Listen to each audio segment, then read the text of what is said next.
ada nggak sih Mbak rekomendasi misalnya, eee, minumnya gitu, harus berapa gelas kah untuk anak ini gitu, pada saat sahur? Iya, jadi, untuk anak-anak asupan cairan itu kan memang sesuai dengan usia ya. Nah, tentu Hmm, berbeda gitu kan antara kebutuhan kita gitu dengan anak-anak. Nah, untuk anak ketika sahur, cukup misalkan 1 atau 2 gelas seperti yang dia biasa minum gitu ya, minum air oke. putih atau, minuman lain, tapi bukan minuman gula ya. Jadi kesediaan minum putih atau Air mungkin putih susu itu juga nggak apa-apa gitu. Nah, air itu sebenarnya udah putih. cukup untuk, bekal dia puasa sehari itu. Oke oke.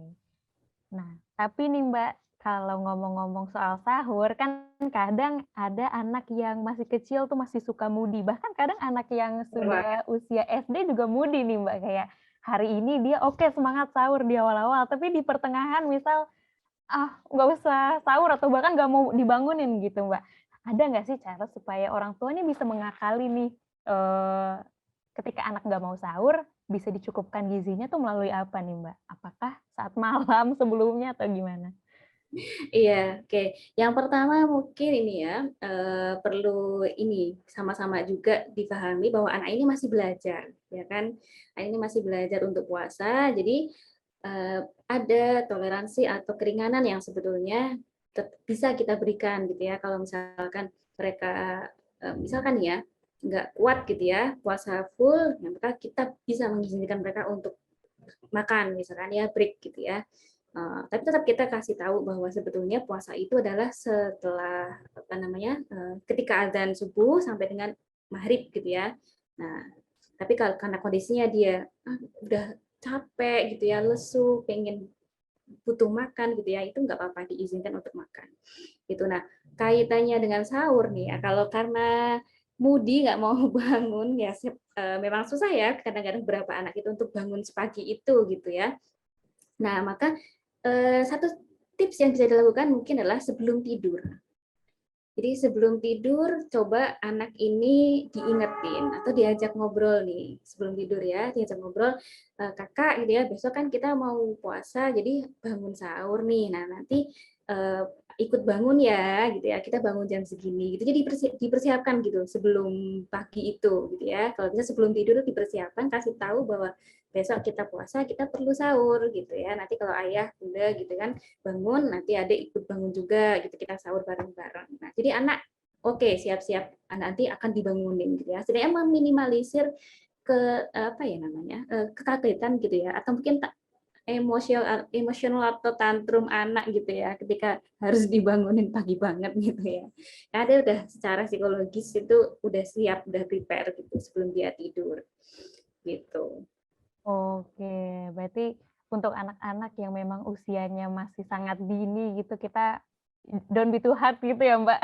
Kalau misalnya mereka nggak kuat, kita izinin mereka misalnya puasa setengah hari atau gimana, karena namanya juga masih belajar. Tapi kalau tadi saran dari Mbak Yani berarti, dari malam sebelumnya kita sudah, ingatkan mereka bahwa nanti pagi sahur, siap-siap dibanguni gitu ya, Mbak, supaya secara psikologis mereka merasa, "Oh ya bertanggung jawab," gitu.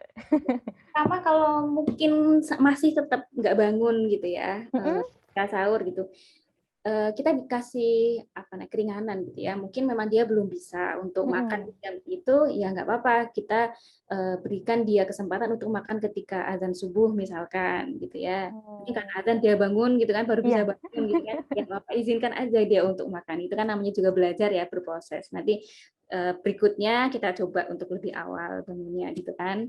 Atau kalau subuh masih belum bangun juga gitu ya, bisa diizinkan untuk makan ketika jam dia sarapan biasanya, gitu. oke Jadi anggaplah bahwa saat dia sarapan itulah itu sahurnya dia gitu.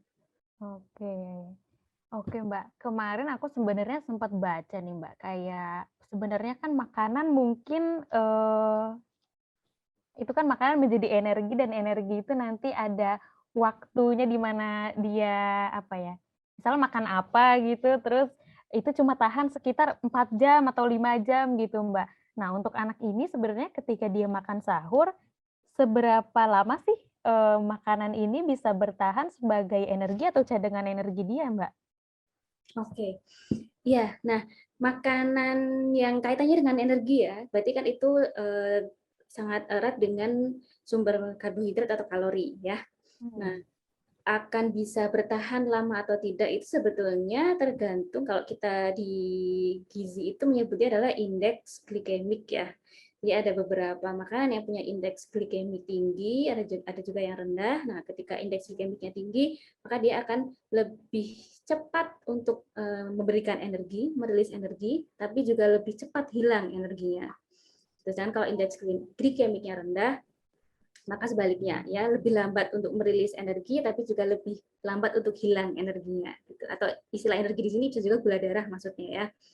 Nah, gitu. Jadi kalau misalkan untuk anak-anak dia bisa tahan berapa lama tergantung dari makanan apa yang dia konsumsi ketika sahur ya, jenis karbohidratnya apakah yang indeks glikemiknya tinggi atau rendah. Kalau misalkan sumber-sumber karbohidrat yang gula sederhana gitu ya, nah itu sebetulnya akan lebih cepat untuk lapar nanti. Kalau misalkan sahurnya itu ya, kalau karbohidratnya karbohidrat yang kompleks ya, yang indeks glikemiknya rendah, nah itu bisa membuat dia bertahan lebih lama gitu ya. Mungkin sekitar 6 atau 8 jam itu dia masih tahan gitu ya dengan apa namanya asupan itu gitu. Kalau untuk contoh-contohnya itu masing-masing seperti apa nih? Supaya Moms and Dads juga tahu nih Mbak, kira-kira sumber karbohidrat yang ini tuh bisa tahan lebih lama nih di anak-anak, barangkali dijadikan inspirasi menunya gitu. Iya. Nah, jadi makanan yang indeks glikemiknya rendah itu jadi misalnya adalah yang biasanya di makanan itu, di bahan pangan itu selain ada apa namanya gulanya atau karbohidratnya ada juga komponen serat. Jadi Oke. serat itu menurunkan indeks glikemik sebetulnya gitu. Jadi makan-makan yang mengandung serat misalnya kalau sumber karbohidrat kentang atau nasi merah atau nasi hitam, nah itu juga sebetulnya punya indeks glikemik yang rendah meskipun dia sumber karbohidrat. Kemudian nasi putih itu juga sebetulnya bisa kita buat indeks glikemiknya rendah nih dengan cara apa mencampur ya menggabungkan nasi itu dengan bahan pangan yang lain gitu ya, ada sayuran, ada lauk gitu ya. Nah, itu bisa menurunkan indeks glikemik dari nasi putih sehingga apa namanya? Energinya bisa bertahan lebih lama. Oh, berarti juga balik lagi menentukan komposisi yang pas ya Mbak, gitu. Betul, betul. Oke. Nah, kalau tadi kita udah ngomong, tentang sahur nih Mbak, sekarang di berbukanya. Mm-mm. Bagaimana supaya anak, gizinya juga kembali terpenuhi dan atau misalnya tidak berlebihan juga, pastikan baiknya di tengah-tengah ya Mbak, selalu. Nah, itu apa yang harus diperhatikan? Apakah ada yang perlu dihindari atau tidak saat berbuka puasa? Baik. Nah, ketika berbuka puasa, nah ini juga kita prinsipnya adalah perhatikan kebutuhan tubuh gitu ya. Tidak hanya untuk anak-anak tapi juga kita pun yang dewasa seperti itu. Gitu. Jadi ketika kita berpuasa itu kan kita apa namanya? Kadar gula dalam darah kita sangat rendah gitu ya. Nah, kemudian cairan ya, hidrasi itu pada titik yang rendah juga ketika kita puasa. Nah, berarti tubuh kita tuh lagi butuh-butuhnya dengan kalori, butuh-butuhnya dengan air gitu ya, cairan. Nah, maka ketika berbuka puasa, pastikan berbuka puasanya adalah dengan satu yang manis gitu ya, karena kita butuh segera ya asupan apa namanya karbohidrat yang sederhana yang langsung syuting gitu ya bisa merilis energi, dan yang kedua adalah air gitu. Jadi pastikan ketika buka itu dengan yang manis, misalkan dengan kurma atau dengan buah yang manis misalnya gitu, kemudian minum ya, minum yang cukup gitu. Nah, itu yang sangat disarankan baik dari segi kesehatan maupun dari segi agama ya. Kemudian kalau yang perlu dihindari yang pasti adalah tidak langsung makan berat sebetulnya Oh. gitu. Jadi ketika buka puasa ringan dulu nih, menunya yang ringan dulu gitu. Nah, setelah kita makan buah misalnya ya atau kurma gitu kemudian minum, rehat dulu ya, kita sela dengan aktivitas yang lain, sholat maghrib misalnya gitu ya atau yang lainnya. Nah, baru kemudian nanti jeda beberapa waktu kita mulai makan yang berat gitu nggak apa-apa gitu. boleh makan nasi dengan lauk, sayur dan lain sebagainya. Oke, wah berarti saat buka yang manis dan memenuhi kebutuhan cairan dulu, kemudian jeda dulu ya, Mbak? Jeda dulu Betul. baru makan yang berat seperti nasi dan sebagainya lah gitu yang biasa dikonsumsi. Oke, Mbak. Sebenarnya, selain kebutuhan yang tadi sudah disebutkan, perlu nggak sih, Mbak, seperti asupan vitamin atau yang lain gitu, atau suplemen apa yang bisa dikonsumsi untuk membantu anak tetap kuat dan sehat selama menjalankan puasa? Ya, penting juga ini ya untuk apa namanya mencukupi kebutuhan gizinya anak gitu ya meskipun dia sedang latihan puasa. Mhm. Nah, prinsipnya adalah bahwa anak itu juga seperti kita orang dewasa, dia butuh protein, dia butuh karbohidrat, dia butuh lemak, dia butuh vitamin, dia butuh mineral gitu ya, butuh serat juga gitu. Nah, jadi semuanya harus terpenuhi sebetulnya gitu. Jadi memang kita nggak bisa milih-milih nih ya mana yang lebih penting. Ya, misalkan mau kasih anak ini aja, protein ini aja gitu misalkan ya. Terus seratnya enggak gitu ya, nggak bisa gitu ya. Jadi semuanya harus dipenuhi.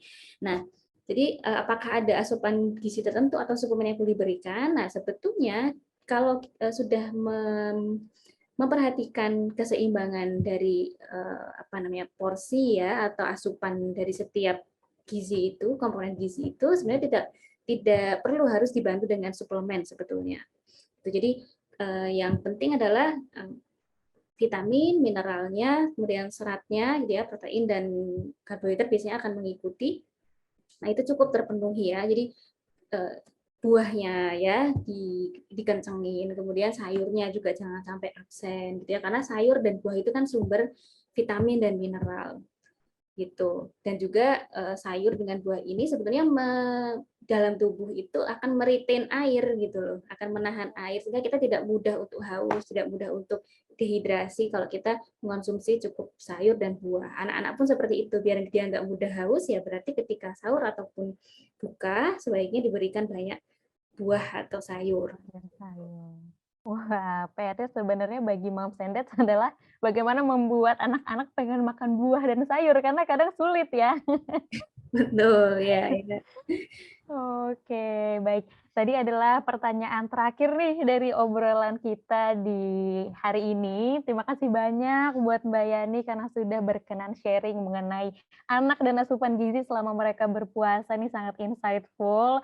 Semoga menjadi pencerahan bagi moms and dads. Terima kasih Mbak Yani. Terima kasih kembali sudah bisa hadir di sini. Baik.